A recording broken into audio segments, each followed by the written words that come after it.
I moved to California, Southern California.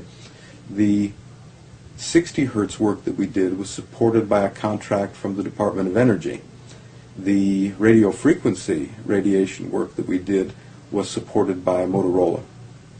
The relationship was really very cordial and very stress-free, but only up until we started generating data.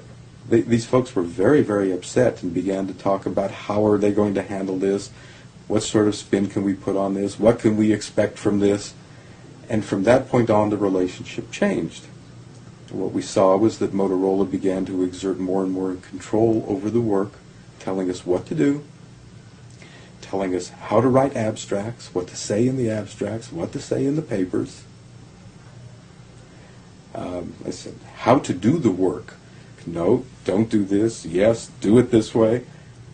This was unacceptable.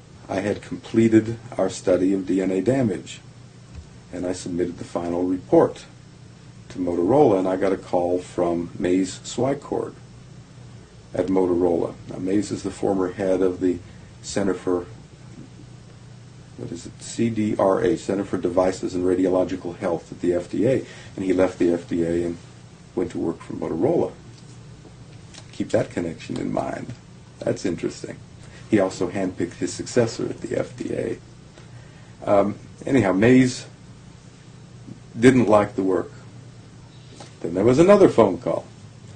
Point is, I kept getting nothing from these people. They simply weren't willing to accept my interpretation of my study, my evaluation of my study, my knowledge of science at that point, and tried to urge me not to publish the study.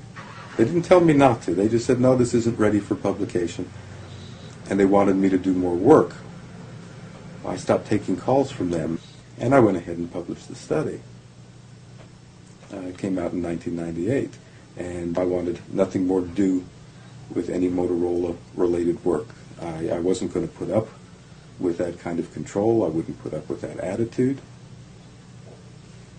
That was it. I think one has to exercise caution at this point.